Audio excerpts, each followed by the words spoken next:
Remember back on draft night, the picture of Jaden Ivey, Paolo Banchero, Jabari Smith Jr., and Chet Holmgren, all with their draft caps on, all posing together. 4 out of the top 5 picks. Keegan Murray, the odd man out. Remember the amount of people on television that were befuddled or confused by the Sacramento Kings selecting Keegan Murray over Jaden Ivey, who had this tremendously high upside and a significantly higher ceiling than Keegan's more boring, safe, fundamental game. Yeah, well, suddenly the narrative is changing a little bit. As Keegan Murray continues to ball out in Summer League, people are starting to come around, including now anonymous scouts who suddenly believe that Keegan Murray could be the second best player in this class and go second overall. Convenient. Let's talk about that and the Kings taking on the Oklahoma City Thunder in Summer League right here on Locked On Kings. You are Locked On Kings, your daily Sacramento Kings podcast, part of the Locked On Podcast Network, your team every day. And now, ladies and gentlemen, it is that time for another episode of Locked On Kings.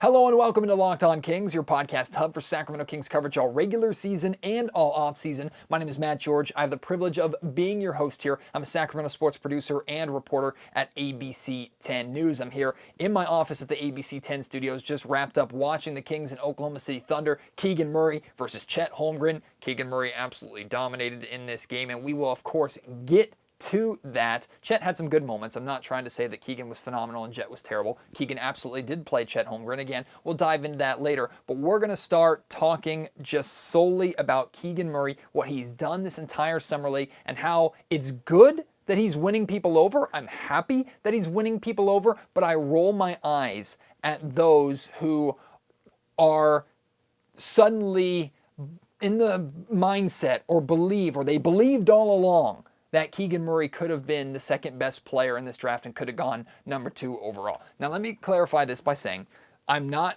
trying to be someone on a soapbox. This is not an I told you so. If you followed me throughout the entire draft process, if you listened to Locked On Kings, you knew how high I was on Keegan Murray. And I know I was not in the majority, at least with the vocal social media Sacramento Kings fans. The majority of them wanted Jaden Ivey. I understand that. I'm not here to tell you you're wrong. I'm not here to tell you, rub it in your face. Look, Keegan Murray hasn't played a single second of actual legitimate NBA basketball yet. We have no idea how his career is going to go. I think we're all very encouraged, even if you didn't like the pick, we're all very encouraged by what we've seen out of Keegan Murray in Summer League in his 6 Summer League games, including the California Classic to this point, right? We're all very fired up by that.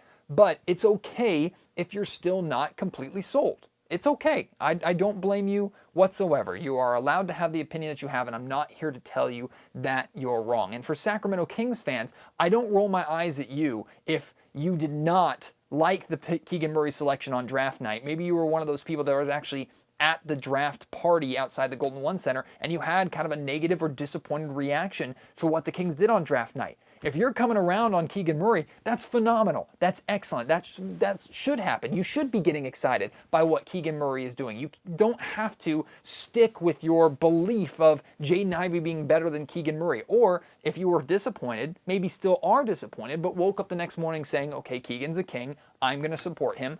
All the praise and all the power to you for doing that. There's nothing wrong with you doing that. I have no issue with you doing that. I do have an issue, or I should say I roll my eyes at this report now from ESPN that anonymous scouts have shared that they believed all along that Keegan Murray could have gone number 2 in this draft, could have been the second best player in this draft. Convenient. Convenient how that information comes out. Convenient how those anonymous scouts report this after they see Keegan Murray balling out in Summer League. Keegan Murray playing better than any other rookie at Summer League to this point. And I know Jaden Ivey had a really good game before he got hurt. I know Chet Holmgren has had good moments. I know Paolo Banchero looked fantastic in his first 2 games, including one game against Keegan Murray and the Sacramento Kings. In my opinion, of course, I might be a little biased, I think Keegan Murray has been the all-around, including the California Classic, has been the all-around most consistent, most exciting, prominent, established, good rookie in Summer League to this point. It's hard to make an argument against him with the numbers that he continues to put up, with the exception of one 9-point game in which he did other things to help the Sacramento Kings still beat the Miami Heat. With the exception of that, Keegan Murray has looked just phenomenal. Phenomenal throughout the Summer League. So, doesn't surprise me that he's winning people over.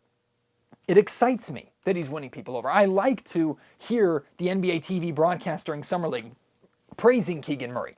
I like to hear people coming around on Keegan Murray saying, wow, the Sacramento Kings actually have something here. Keegan could be very, very good. It's probably the bitterness in me, and I know it's a natural bitterness that a lot of Sacramento media members, Sacramento Kings fans, those who support the team have with the national media, who basically question everything the Sacramento Kings do and make a joke out of everything the Sacramento Kings do because it's easy, right? The Kings are low-hanging fruit.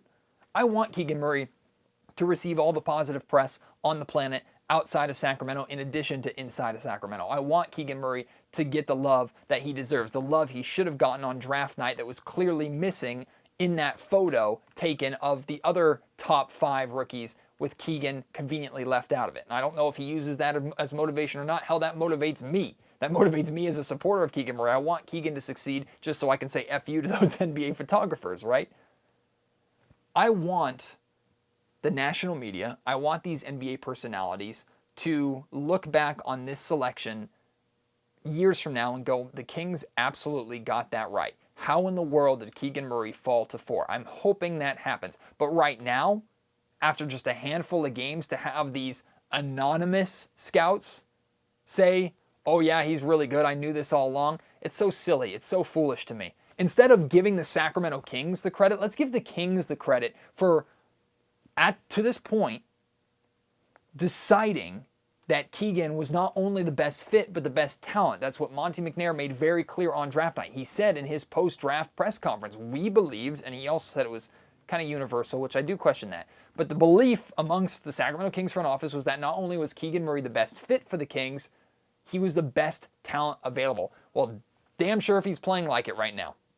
He absolutely is playing like he was the best talent available. So let's give credit to the Sacramento Kings. Instead of blowing off and rolling our eyes at everything the Sacramento Kings do, how about giving them and Monty McNair a little bit of credit, in addition to giving Keegan Murray the praise that he deserves for how they've handled the draft, for how they brought Keegan Murray in, that they didn't just make a trade for the sake of making a trade. They didn't make a trade on draft night because they knew that Keegan Murray was not going to be available for them wherever they traded down to, unless they were swapping 4 and 5 with the Detroit Pistons, which didn't seem like it was going to happen. In fact, we got pretty clear indication that Detroit was just fine taking either of the two, which would have been smart. Detroit ends up with Keegan Murray 5. If the Kings take Jaden Ivey 4, I think Detroit would be very pleased at this point in time.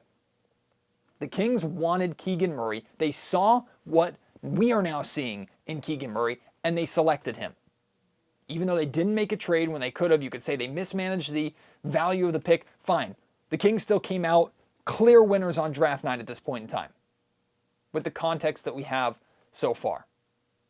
So, I'm okay. Again, I'm okay with you. I'm okay with everybody who didn't like the Keegan Murray pick starting to come around and getting excited by Keegan Murray. I celebrate that with you. But let's not pretend like we knew this all along. I didn't know this all along. I was one of the biggest, if not the biggest, Keegan Murray homer here in Sacramento. I didn't know the guy was going to be this good. I admitted as much after the Pacers game. Keegan Murray has been better than I expected. I thought Keegan was going to be a really solid piece that could average 14, 15 points per game, and this is what I expected in Summer League. And maybe, look, I don't expect Keegan to average 20-plus points per game as a rookie in the NBA like he's doing in Summer League right now. I don't expect that. But I expected Keegan to be fine to good to solid in Summer League. I didn't expect him to be the best player in Summer League. I didn't expect him to go out there and put up 20-plus points per night, to lead the Kings in different ways, to score in the flow of the offense, to be a really good player on one end of the floor defensively, guarding the best players on the other team, and also hitting big buzzer beater shots to send games to overtime, or completely taking over in the fourth quarter, or scoring half of the freaking points of the Sacramento Kings by halftime like he did against Oklahoma City tonight.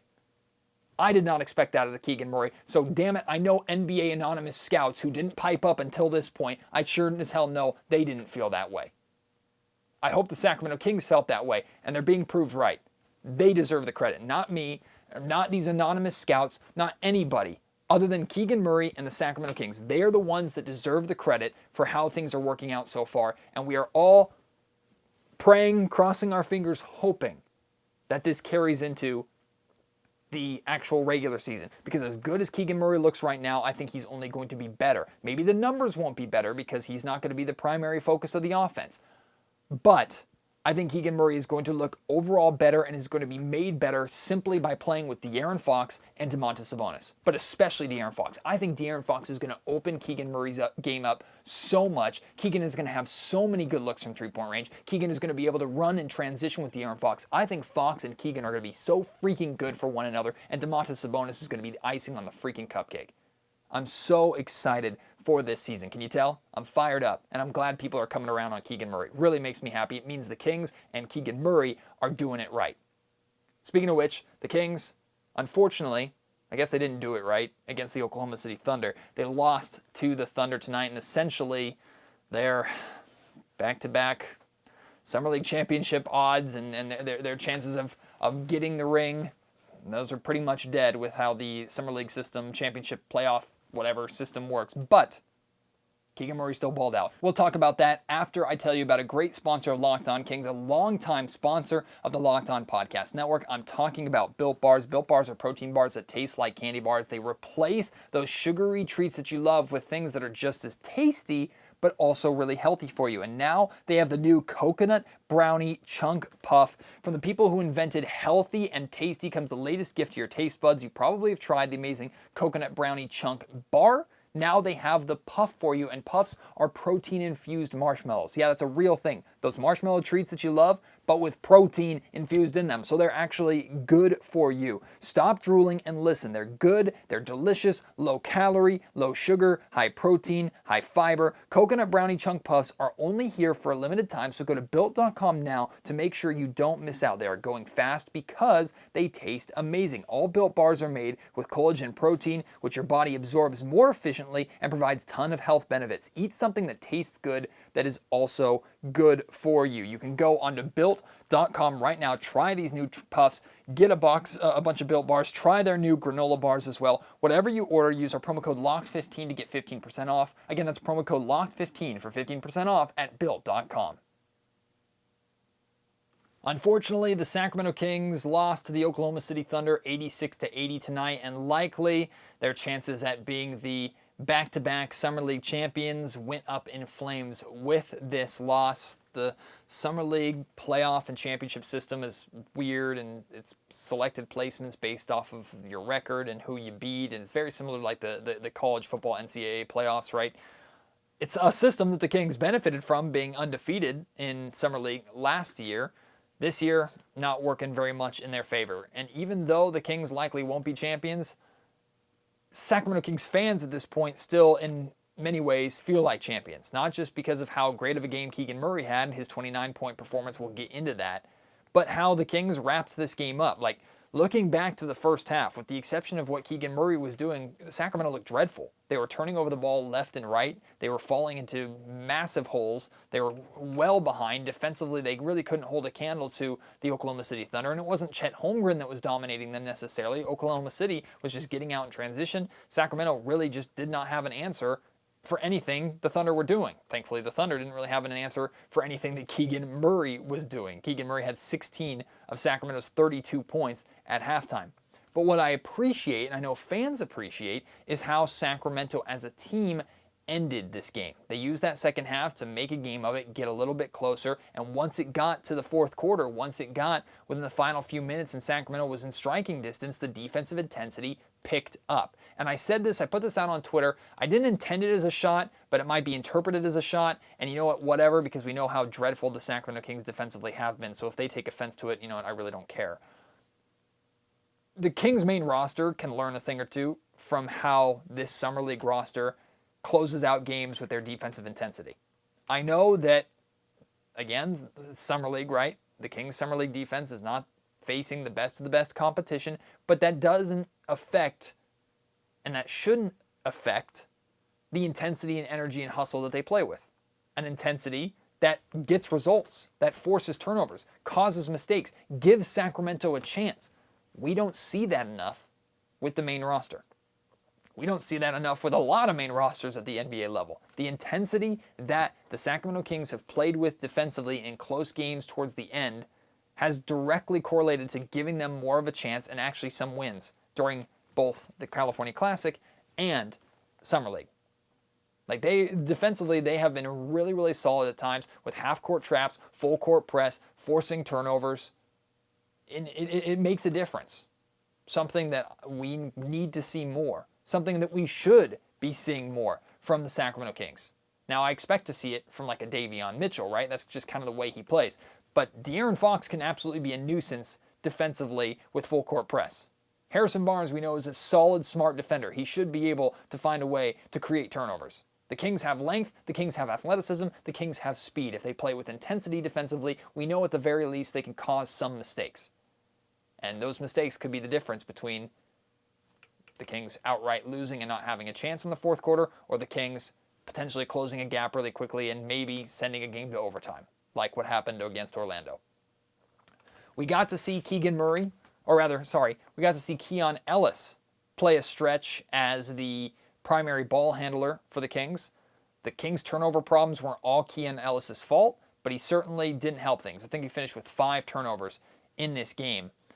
I was happy to see Keon get minutes and get opportunity as the ball handler, as the facilitator for the Sacramento Kings, and I'm glad to know it doesn't work. Like, I'm glad to see him get that chance in Summer League. That's really what Summer League is for, and he did not do a good job. Keon Ellis is a 3-and-D guy. He's a guy that is going to space the floor offensively, and he is going to play with solid defensive intensity every single possession. If he does that, he has a chance in the NBA. If he doesn't focus on that and tries to focus on other things, I don't think he's going to make it. As a two-way player, if the Kings can count on him every time they sub him in to play with intensity, to make good defensive reads and good defensive plays, and to hit an open outside three every once in a while, then he has a shot at getting some NBA minutes and maybe earning himself a full NBA contract.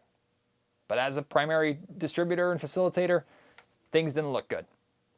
Nehemias Cato was the birthday boy, had a rough start, so this game just could not find the bottom of the net, but happy birthday to Nehemias Cato. It's good to see him playing after he left the Indiana Pacers game on Sunday early with some left, I think, calf soreness is what he had, but good to see him out there. Also, I don't know if you caught the video, but you can find it on King's Twitter of the team singing him happy birthday before the game. That was pretty cool. Keegan Murray. I know we've already talked about him a lot this podcast. His 29-point performance is his best scoring performance of Summer League so far.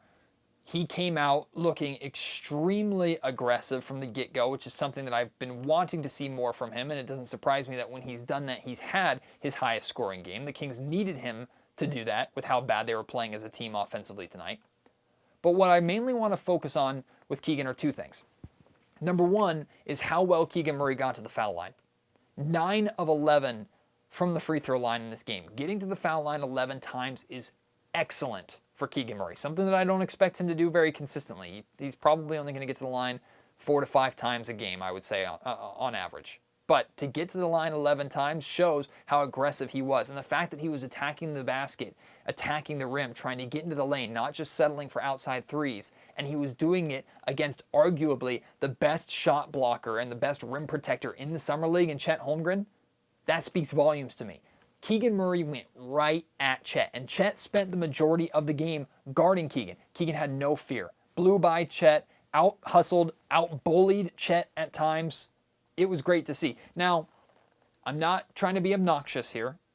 Chet Holmgren did other things. He did not have nearly as good of a game as Keegan Murray. It's fair to say Keegan Murray absolutely outplayed Chet Holmgren. Ultimately, Chet's team won, which even in Summer League, that does count for something. Chet Holmgren had 5 steals. I don't think he finished with a blocked shot, which is pretty surprising. Only had 8 points. Didn't have a whole lot of rebounds. Wasn't the most impressive, with the exception of steals. Wasn't the most impressive stat line for Chet Holmgren. Compared to Keegan Murray's 29-point performance, it shouldn't be a hot take to say that Keegan absolutely outplayed Chet in this game. But It's not, for me, the number comparison. For me, it's about Keegan's fearlessness. For me, it's about Keegan going right at Chet, knowing Chet's strengths and saying, I'm not scared of him. And quite honestly, outperforming them. Chet Holmgren could not handle Keegan Murray tonight. Chet Holmgren needed a lot of help defensively on Keegan Murray, and really there was nothing that the Oklahoma City Thunder as a team could do against him. And then I tweeted this out, and we've seen this consistently throughout Summer League, right? There's been comparisons of Keegan Murray to Tim Duncan, not just in demeanor, but with how he plays. There have been comparisons to Harrison Barnes with just kind of the slow, kind of smooth style that he plays with on the floor. Keegan Murray is not rushed. The word that I use is composure. Keegan Murray is very composed with how he plays basketball. Doesn't matter the moment, doesn't matter where he's shooting. In this game in particular, I remember him attacking the basket, pump faking, recognizing that he didn't have an angle, so he pivoted through and resulted in just a bank shot, kind of not necessarily a layup, more of a push shot, but finished that way. Composed in the lane with defenses crashing on him. We saw the composure that he showed against the Orlando Magic to hit that buzzer beater three to send the game to overtime, pump faking, getting two defenders to go by, recognizing where he was on the floor, how much time was on the clock. That is composure that typically NBA players require years of actual NBA experience to develop. That composure you don't see out of rookies very often. It is elite. It is an elite skill that Keegan had. And I remember the conversations that I was having, talking about, hey, in the draft process, what does Keegan have that's elite? Jaden Ivey has this elite athleticism. Chet Holmgren has elite rim protection. Jabari Smith Jr., elite shooting. Paolo Banchero is elite in a bunch of different ways, but just an all-around really solid prospect. Keegan, he's good to kind of great at a lot of things, but not one thing that really jumps off the page. To me, what jumps off the page to Keegan Murray is his composure. That is an elite skill that he has that should have gotten more recognition during the draft process and is definitely deserves recognition right now. That composure that Keegan Murray plays with is 100% elite. I want to hear your thoughts on this Kings and Oklahoma City Thunder game, your thoughts on Keegan Murray, your thoughts on Keon Ellis, Demias Queta, anything you want to talk about, even Chet Holmgren. Let's talk about it. At MattGeorgeSack on Twitter. Email me, mattgeorgesports@gmail.com. Kings have one Summer League game left, at least regular season game left against the Phoenix Suns. Again, I expect even if the Kings win that game, I don't think they're going to have any playoff Summer League games, but I guess we'll have to wait and see till that happens or not. What do you think about the Kings shutting down Keegan Murray? I don't want to see it. As a fan, I want to see Keegan Murray play one more game, but the risk-reward factor thing, how much more is Keegan Murray going to show you that you don't already know, that you haven't already seen? For entertainment purposes, of course we want to see him play. But is Keegan Murray potentially getting injured? And we've seen rookies getting injured in Summer League. It always happens. There's always a risk every time you step out on the floor. Hell, there's a risk every time you get out of bed. Is that risk worth seeing Keegan Murray play one more game? What is he going to show you in these games or in this final game that warrants him playing again? I was disappointed when when Orlando shut down Paolo Banchero, especially before his battle with OKC and Chet Holmgren. But I kind of understand why they did it. I think Keegan has shown overall more to the Sacramento Kings than Paolo, and Keegan's played 6 games, Paolo played 2. But I'm okay if the Sacramento Kings decide to shut him down and give other guys one more last look. I'm okay with that. How do you feel about it? Let me know. At MattGeorgeSack on Twitter. Email me, mattgeorgesports@gmail.com. Leave your thoughts in the YouTube comment section down below. I appreciate your support, as always, here on Locked On Kings. Can't wait to have you join me on the next episode. Until then, my name is Matt George. You have been listening to Locked On Kings, part of the Locked On Podcast Network.